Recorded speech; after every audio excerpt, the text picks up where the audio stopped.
সত্যি কি হুমায়ুন কবির এতটা পাওয়ারফুল যে হুমায়ুন কবির বারবার বলছেন যে তাকে ছাড়া নাকি সিএম হবেই না, অর্থাৎ মুখ্যমন্ত্রী কে হবেন তিনি নাকি সেটাকে নির্ধারণ করে দেবেন?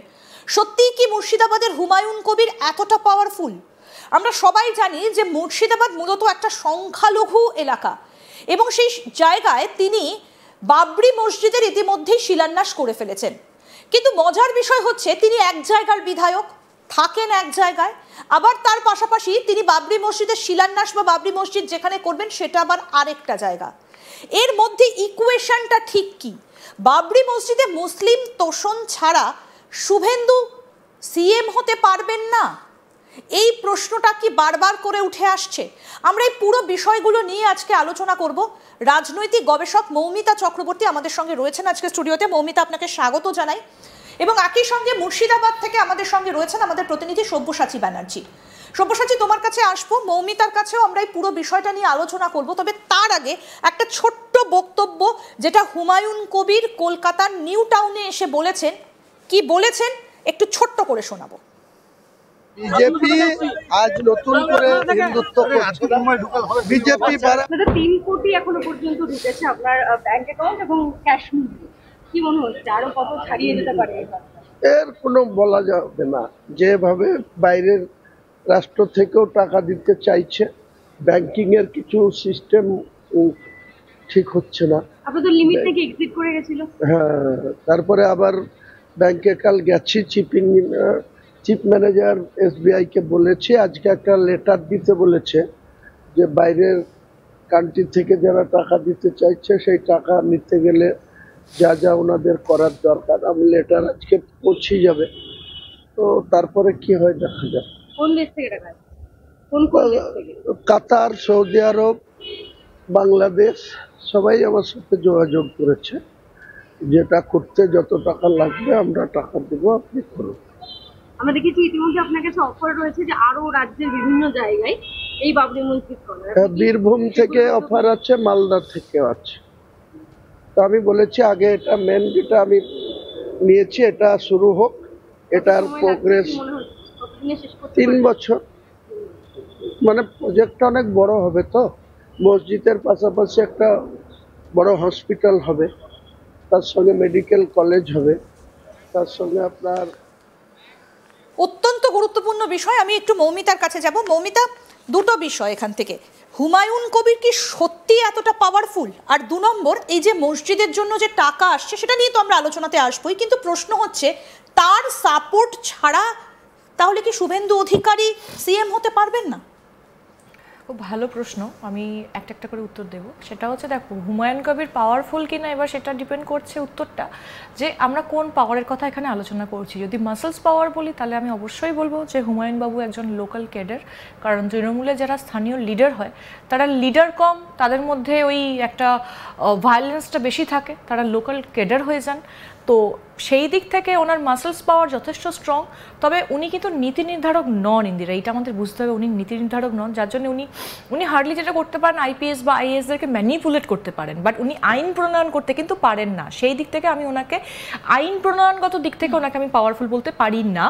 কিন্তু মাসলস পাওয়ারের দিক থেকে আমি বলবো ডেফিনেটলি উনি যে তুষ্টিকরণের রাজনীতি আমরা যেটা বুঝি যে ভোট অ্যাপিসমেন্ট পলিটিক্স, সেইটাও না যথেষ্ট স্ট্রং।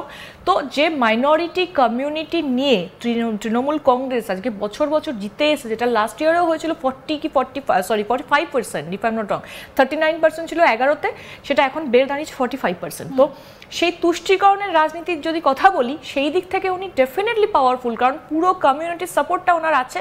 এবং এটা এখন হারিয়ে যাচ্ছে আস্তে আস্তে নাকি তলিয়ে যাচ্ছে সেটা তো 26-এর ভোটই কথা বলবে। তবে আবারও বলবো মাসলস পাওয়ারের দিক থেকে তাকে পাওয়ারফুল বলতে পারি, কিন্তু নীতি প্রণয়নগত দিক থেকে আমি ওনাকে একেবারেই পাওয়ারফুল বলবো না।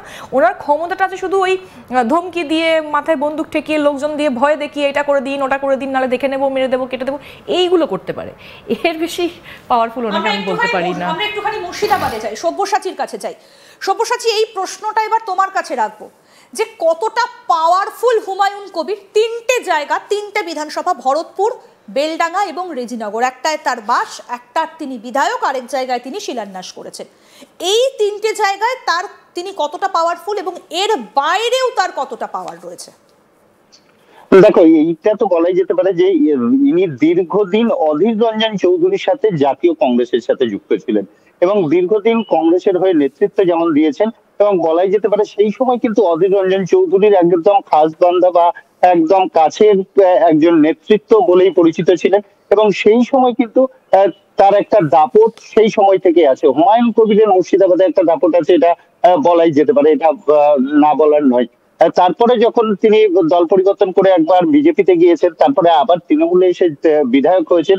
তিনি ভরতপুর থেকে জিতেছেন, ভরতপুরের বিধায়ক হয়েছেন। তার বাড়ি হচ্ছে শক্তিপুর রেজিনগর এলাকায়, কিন্তু তিনি সেখান থেকে না হয়ে তাকে ভরতপুরের টিকিট দেওয়া হয়েছিল এবং ভরতপুর থেকে জিতেছেন। তার আগেও আরেকটা কথা বলা যেতে পারে, বেলডাঙ্গায় কেন, বেলডাঙ্গায় কেন আমরা বেলডাঙ্গায় যেমন রাজনৈতিক ভাবে একাধিক রাজনৈতিক ব্যক্তিত্বরাই অভিযোগ তুলছে যে বেলডাঙ্গাটাতে মুসলিম সংখ্যায় অনেক বেশি, প্রথম। দ্বিতীয় কথা হচ্ছে যে সেই এলাকাতে কিন্তু বিগত দিনে একটি কমিউনাল ঝামেলার কথা আমরা দেখেছি এবং উত্তপ্ত হয়ে উঠেছে বেলডাঙ্গাতে। একাধিকবার এই ধরনের ঘটনা নিয়ে একটা তোড়জোড় পরিস্থিতি হয়ে গেছে।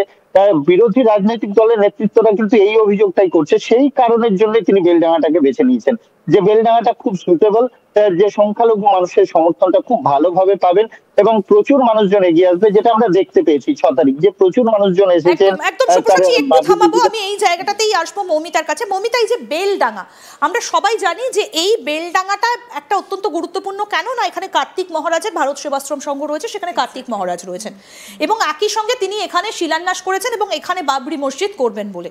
মানে এই জায়গাটাতে এই যে একটা ধর্মের নামে রাজনীতি, যেটা আমরা উত্তরপ্রদেশে দেখি, যেটা আমরা বিহারে দেখি, সেটা কি তাহলে হুমায়ুন কবির এবার বঙ্গ রাজনীতিতে একেবারে ইনজেক্ট করে দিচ্ছেন? আমরা কি ইউপির কথা যদি বলি, বা আমরা, তুমি উত্তরপ্রদেশ বলছো তো, হ্যাঁ বিহার, তো এই দুটো জায়গায় কি সত্যি ধর্মের নামে রাজনীতি হচ্ছে? এটা একটা বড় প্রশ্ন। এখন তুমি যদি বলো যে না রাম মন্দিরটাকে, সেটাকে এক্সাম্পল হিসেবে বলো, সেখানে আমি ছোট একটা কারেকশন করে দেবো। রাম মন্দির কিন্তু ভারতীয় জনতা পার্টির, আমার নলেজ অনুযায়ী, ওদের একটা এজেন্ডার মধ্যে ছিল, যেটা ওরা কমপ্লিট করেছে ওই ইয়ারের মধ্যে। এটাকে কিন্তু ওই ধর্মর সাথে গুলিয়ে দিলে মানে এটা কিন্তু ভুল হবে। এইবার আমি তোমার প্রশ্নটা যেটা আসবো, সেটা হচ্ছে যে ধর্মের রাজনীতি বা তুষ্টিকরণের রাজনীতি, এই ভোট ব্যাংকের ইঞ্জিনিয়ারিং তো বহু বছর আগে শুরু হয়ে গেছে। সে তো স্বাধীনতার পর থেকে নেহেরু তো এই জিনিস শুরু করে দিয়ে চলে গেছে না। আমরা যদি একটু পূর্ববর্তী উদাহরণ দেখি, যেরকম কোনো একটা সাল, আমার এক্স্যাক্টলি সালটা মনে পড়ছে না, খুব সম্ভবত 85 কি 86 কোনো একটা ভোটের সময় রাজীব গান্ধী যেটা করেছিলেন, শাহবানু কেস ওপেন করে দিলেন। তারপর উনি কিন্তু আবার তখন কোনো একটা রাম মন্দিরের উনি দরজা খুলে দিয়েছিলেন, বোধহয় বাবরি মসজিদ আর রাম মন্দিরে কোনো একটা দরজা উনি খুলে দিয়েছিলেন।